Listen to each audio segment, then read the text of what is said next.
Lights. Camera. Watch. 2024's top 10. You want to start? Yes. Okay, go for it. What's your number 10? I bet you $10. You can't guess what my 10 is. There's literally... Okay, let me guess. Go for it. It's a wild one and you won't Can you believe. give me, like, a genre? Genre? Superhero. Oh my god, is it fucking Deadpool and Wolverine? Nope. Superhero? Was there more than one superhero movie that came out this year? Yes, there did. I definitely didn't see it then. I have no idea. So my number 10 of 2024 was Madam Web. Okay. What? Is it only because you watch it every single night, or It literally... it's seeped into your subconscious that you really like it now? It is like... It's like comically to watch that movie. I always forget the actress's name. What's her name? Dakota Johnson? Yeah, she just like phoned it in so hard. Like she gave zero fucks. It's like, yeah, it's just, we gotta go now. She's like always going to the next destination. The entire movie is her pushing the entire group to a next spot.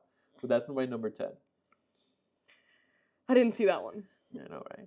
I don't feel bad that I didn't see that. A lot of people They didn't look borderline unwatchable. A lot of people didn't see it. My number 10 is Baby Girl. Oh, really? Baby Girl. Wow. I really like Baby Girl. Baby Girl rules. Mm-hmm. Harris Dickinson, 10 out of 10. She Sure. seductively drinks milk. You know what? Cinema. Yeah, I really love the fact that she just did that. And I think it was a great idea that AMC didn't do Nicole Kidman in the start of the movie. Why, you don't want to watch her promote magic and then magic happens on the big screen? Yeah, right as she in the beginning of the movie, she's like faking an orgasm. That's the magic on the big screen. Poor Antonio Banderas, but he's a legendary. But like, yeah, I mean, he has plenty of movies to redeem himself in lovemaking. Including that movie. That movie is to redeem himself. That is a great movie. My number 9, Challengers. Disgustingly low. Really? Okay, we saw Challengers and you said, maybe Zendaya's not that good. And then every single movie we've said up until then, you're like, oh, well, it's not as good as Challengers. Yeah, So, I did you did. watch it a second time? Yes, I did. Okay, and it It's rose? it's a really good movie. Yeah, They did thanks. fantastic acting. And don't get me started how it was snubbed during the Oscars, which is a train wreck, a travesty, like a disaster of sorts. I can't believe that movie, just even the score. No, it should have won Best Score, so it's crazy it's not even nominated. It's disgusting. That's why I'm upset. But that's my number 9. My number 9 is like one of the best movies I saw this year, but like it was just so sad to watch. It just can't be any higher than number 9 for me, which was Nickel Boys. I haven't seen Nickel Boys This yet. is honestly like the more I keep thinking about it, and the more I think about it, I think it's like honestly one of the best things ever made. It is Okay. so unique. Like there's never been a movie that I've ever seen like this. It's shot in a first person perspective, right? So like the entire time there will be like, if you are like the main character, like if he's talking to his mom, like this frame is just like the mom talking because you are the character's eyes. Mhm. And it's such a sad story that you're literally like feeling like you're experiencing it yourself. It's honestly really, really beautiful. I can't wait to watch it. That Nickel You Boys. gotta see it on the big screen if you can. They like it's kind of still around because of like award season and stuff. And if you can, like you should try and catch it. Nickel Boys and Sing Sing are 2 movies I want to watch. Yeah, I didn't get to see Sing Sing. I tried to go yesterday and then it didn't work out, and I'm really upset. I was trying to see it before this. My number 8, Alien Romulus. Really? Yes. So I know you don't watch the spooky movies, Definitely didn't see that. but this movie, in terms of pace, storytelling, world building, was really good. There was moments, there was a few scares that really got me. There's a time sequence in the movie where it's like, wow, like you feel the suspense that's happening. They put a lot of effort into this movie, and I don't think it was the box office success that it should have been. Mm-hmm. But it was really, really well done, especially when you go to the off-world, when you go see the colonies, what people are living in and the conditions.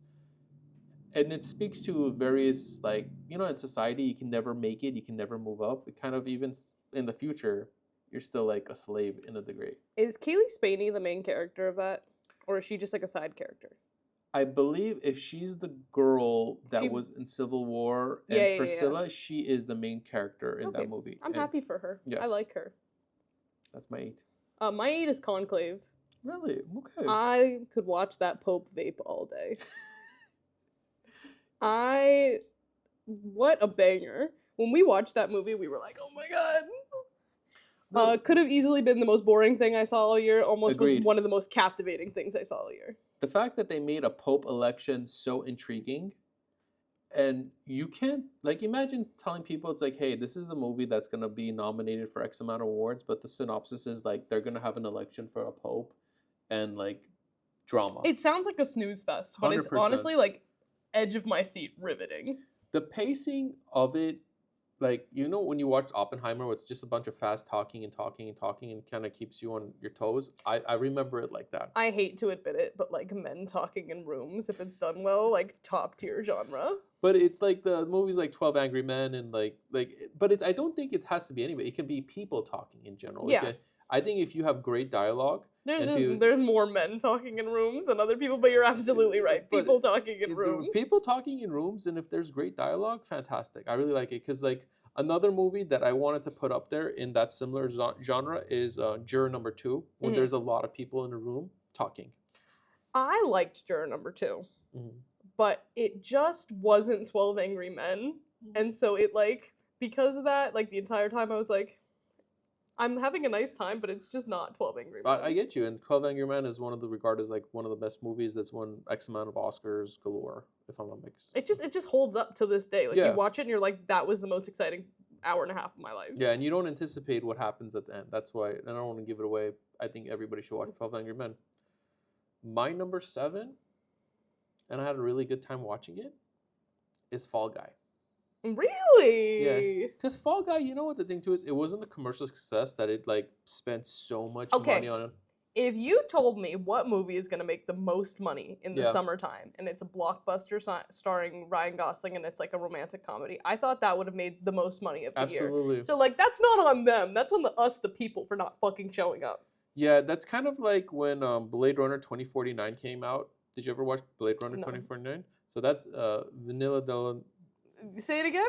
Vanilla Del. Vanilla? Yeah. Denis Villeneuve. You know I can't speak or read.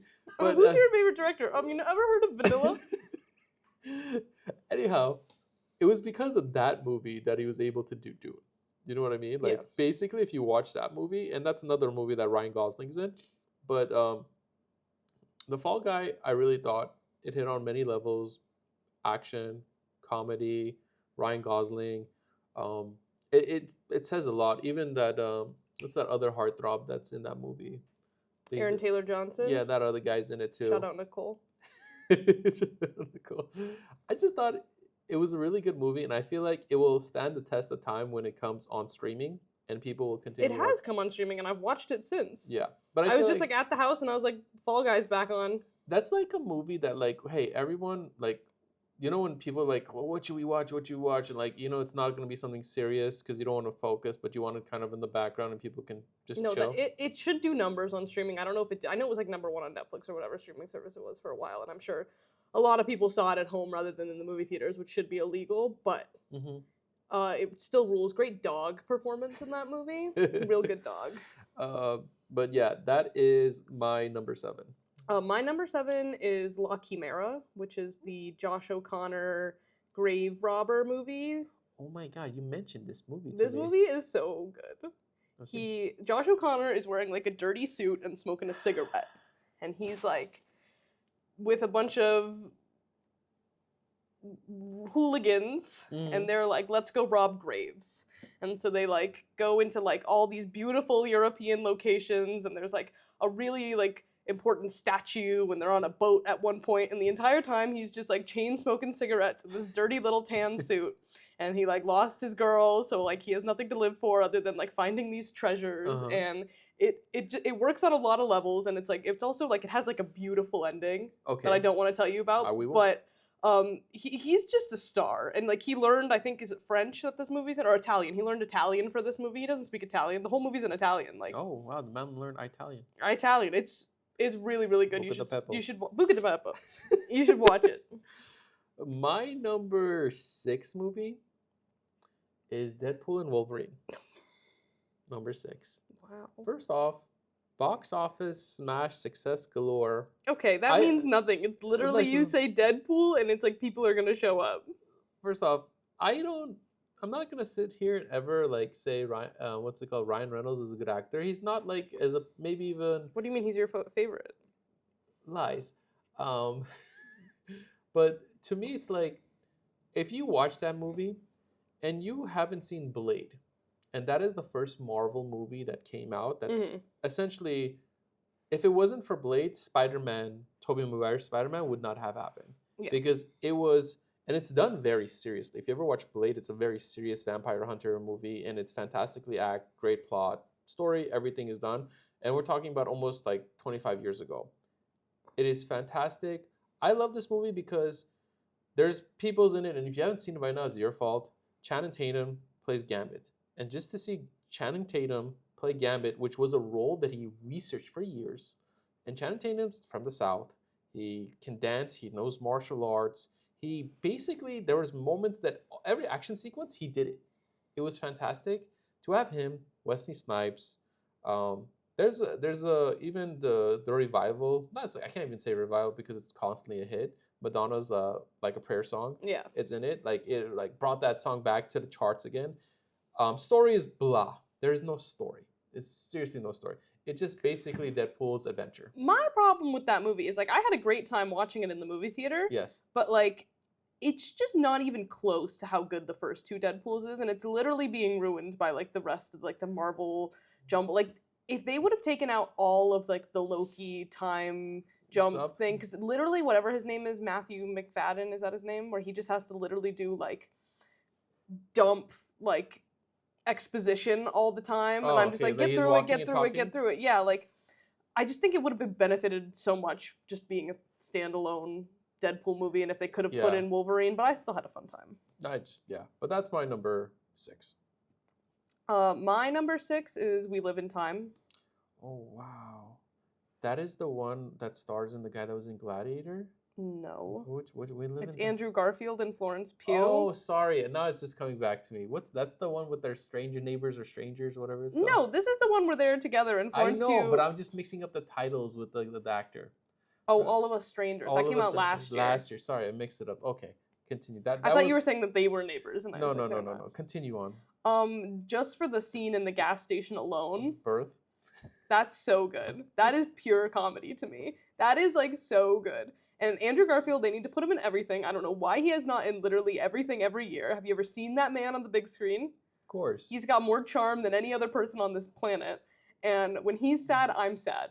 Andrew Garfield cries, I cry. There's a secret, not like I'm assuming it's a secret ending or a secret clip where it's the Amazing Spider-Man, where his dad comes back and sees him in the grave, and he has like 4 lines that he says to his dad, and like I recently saved the TikTok clip of that, and I like literally cried hearing him say that, and it's Andrew Garfield. Like, you can't say enough about the poor guy. Like, yeah, I just feel like I hope he's winning in life.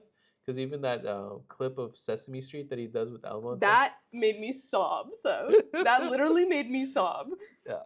So. Because he lost his mom recently, and then he was like talking about grief on Sesame Street. Yeah, let's not cry right now. We need to. I love him. I'm gonna switch it up to something much not griefful. My number 5 movie. Is it number 5? Hold on. 1, 2, 3, 4, 5, 6. No, it's 6. We just did 6. We just did 6. Okay, my number 6 movie. My number 5 movie is Baby Girl. Banger. I love Baby Girl. I love Baby Girl. The fact that Nicole Kidman did this movie, like, I wish people... Have you seen the clip where she's like, when I heard that the movie was called Baby Girl, I said, I want to be the baby girl? No, I've not seen it. I want to be the baby girl. No, but I just think that we need to allow people in all categories to, like, be actors. And I feel like even when I watch Substance, and Substance kind of like talked on it, like when people get older and they like kind of phase them out. The entire movie of Substance is like, hey, if you're an old actress, you get phased out. You know what I mean? And if you're like an old actor as a guy, like you're probably playing this like regal, whatever it is. But I love Baby Girl because like it allowed someone that you see her as Nicole Kidman, like she's kind of very like regal-esque, I think. She got down and dirty. She's the queen of the cinema. Yeah, she is the queen of cinema, and I think I appreciate her more now than I did before, because sometimes when I watch some of her old movies, and she's done some great movies, but like now when I watch her now, even when she was in Aquaman, like I appreciate the fact that she was at one time the queen of Atlantis, you know? Like it's just cool, you know? I fucking love her. Yeah. Harris Dickinson. My number 5 is The Taste of Things. This came out like it was for like the Oscars and everything last year, because it was like a European release for like 2023, but it didn't come out this year until like February of 2024. So like for the US, it's a 2024 movie, so it counts. It's beautiful. They're French. They're cooking. They can't express themselves, so they express themselves through food. It's like the most like it's like such a warm, comforting movie, because you know they've got like the big pot in the kitchen and they're stirring up a big stew, and you're like, that looks beautiful, and it's like all warmly lit, and then it's also devastating, but it's really, really good. Why is it devastating? I don't want to. You should see it. Okay, I will watch it. Okay. Someone doesn't make it until the end, and they're in love. Okay. And they cook such beautiful meals together. Okay. You should watch it. Okay. My number 4. Now, we watched this recently, but it was a 2024 movie release. No way. Can I put it in there? Because I could remove it. Is it what we saw this week? Yes. That is a 2025 release. Is it? Okay, then that can be removed. It had preview screenings in 2023, but the release date was January 10th. Okay, that can be easily removed. That could be easily removed and saved for next year. There you go. No way it's making on your list next year. Oh, no, you don't know. So my number 4 is Conclave. And I would have, if I had to guess, this would have been your number 1. No, it was very close. There's a very hot. My number 1 was like a 4-way race tie, and then I'll explain why my number 1 is my number 1. But anyhow, again, Pope election, Banger. like. If you told me I'm gonna enjoy this movie just based on that, I'm like, this is gonna be a snooze fest. We went in so skeptical. Yes. And then when it was nominated for whatever Oscar it was nominated for, I had no argument for it. And it's kind of, to me, like the other movies that did get in, the movies that, like, for example, when we talk about challengers that didn't get an Oscar nomination, and I'm like, yo, this is there with that movie. You know what I mean? They deserve the same respect. And Conclave is that movie that I think will be going down as like one of those. And you know what the interesting part? It could be not even about a pope. You know, it could just be as an individual. We're selecting a leader. Yeah. You know what I mean? That's how I view it. And not to give it away, but I'm gonna give it away now. No, don't give it away. Give it away now? No, I'm not giving it away. Okay, no Red Hot Chili Peppers. Okay, go. Number 4, kind of insulting. It's at number 4, but number 4 is Challengers. The magic of cinema on that big screen. Tennis. Josh O'Connor. Luca Guadagnino. That one scene where Zendaya's bob is blowing in the wind. So when they're in Atlanta and it's a hurricane? The bobification of Zendaya needs to be remembered. Actually, it says a lot about that this year. There was a lot of like great movies that should be like it's hard. You know what I mean? If you told me Challengers number 1, I wouldn't argue with you. You know what I mean? But Challengers, Zendaya, the 2 other guys, Trent Reznor, the other guy soundtrack, amazing. Rules. It just rules. I mean, if you can make tennis, like, you know what I like? Original movie. Original concept. Not a sequel, not a prequel, whatever it is. Incredible script. Sexy as hell. Tennis. Sold. Got you. Number 3.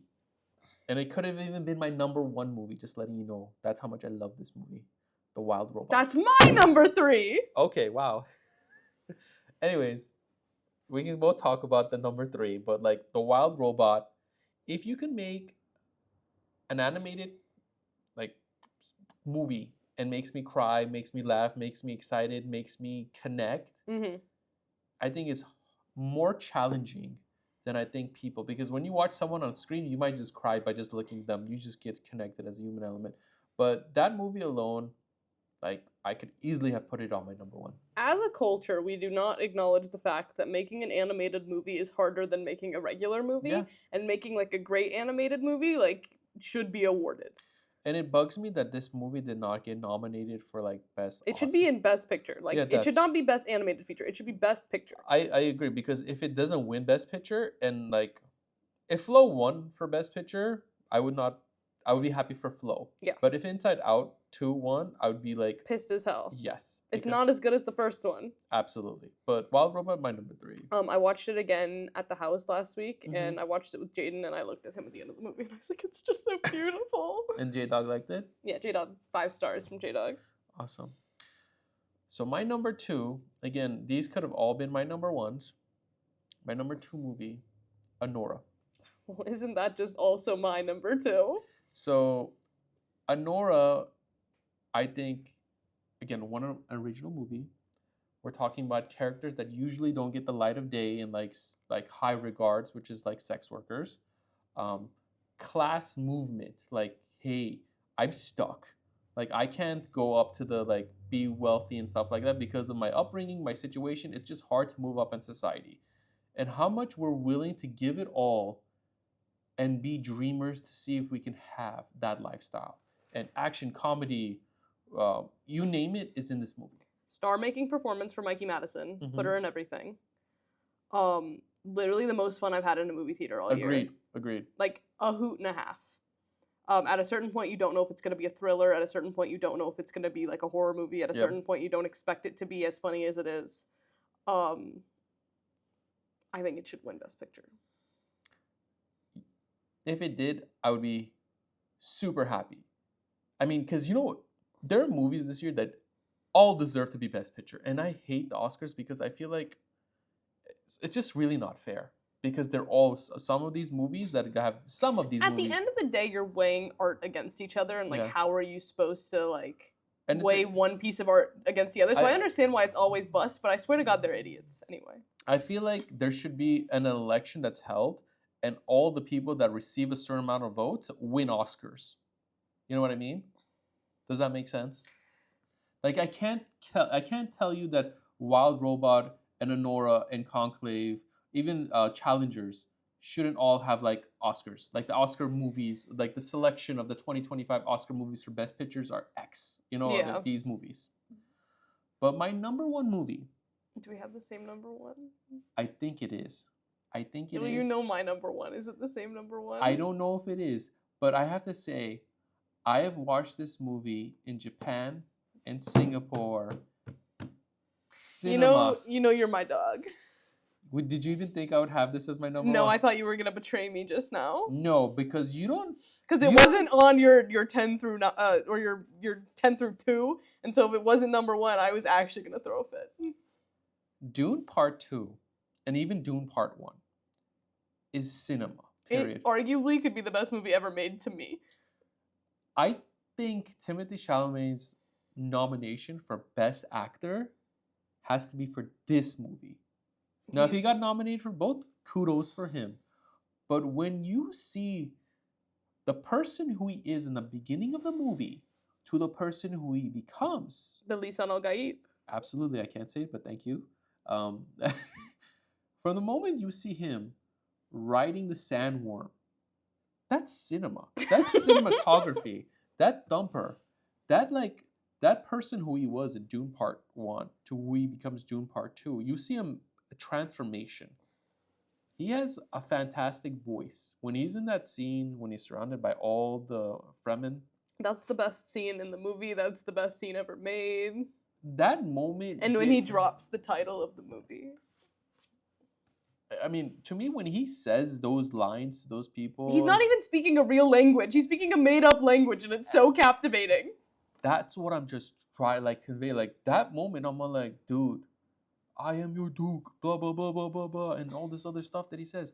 That movie, and we have to remember, we see also, and I'm not just want to glorify him.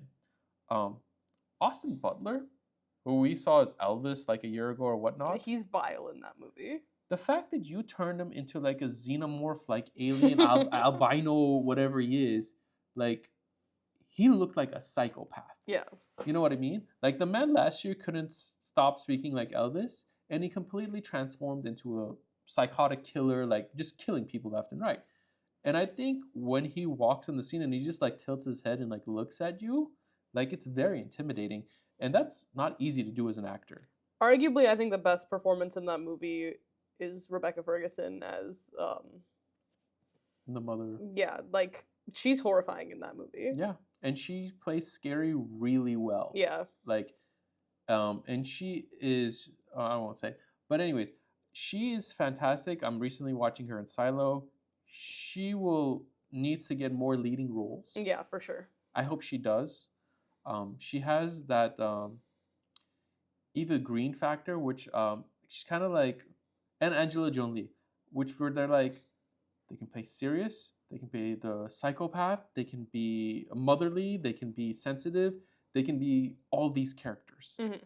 And I hope her agent really does everything they can to help her win an Oscar. But was she nominated? I forget if she was or not. No, She wasn't. should have been. Sure. Anyhow, but I hope she gets like more leading roles. According to my Letterboxd account, Dune Part 2 is the movie I've seen the most times out of anything I've ever logged on Letterboxd.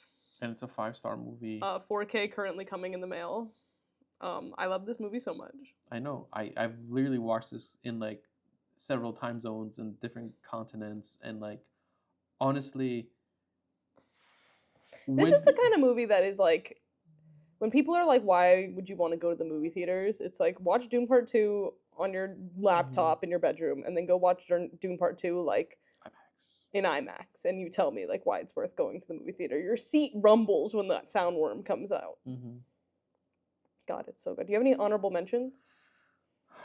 Any other things you saw this year that you want to shout out? Anything that I shout out? I would shout out A Real Pain. I would shout out A Quiet Place Part 2. I would shout out The Long Legs because it's super creepy. It's super creepy. It is super creepy. Who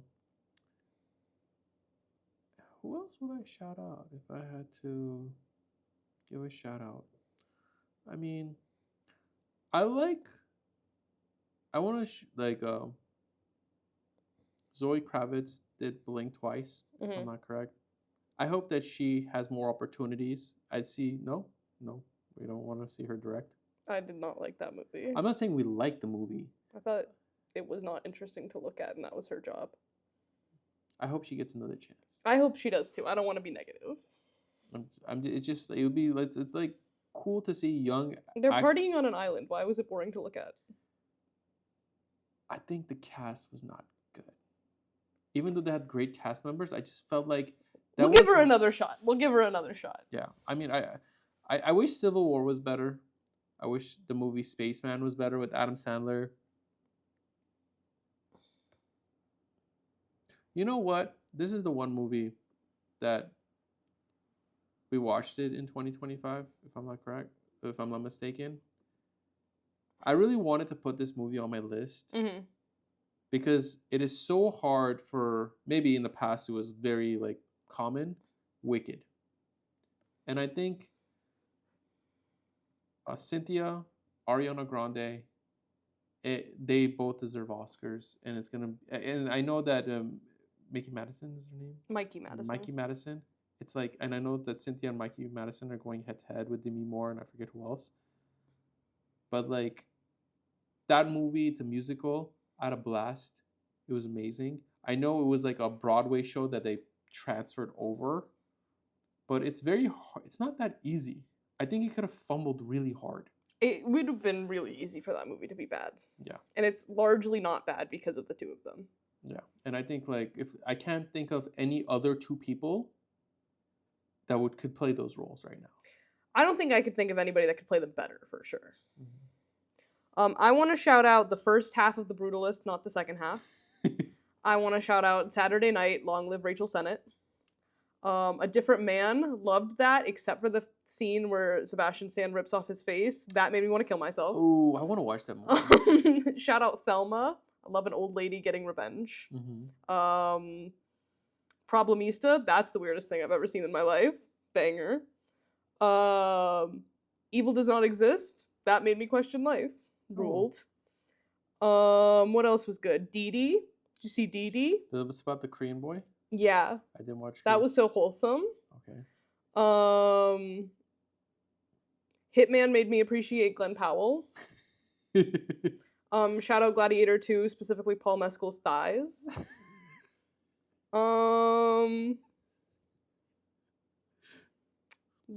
That's it.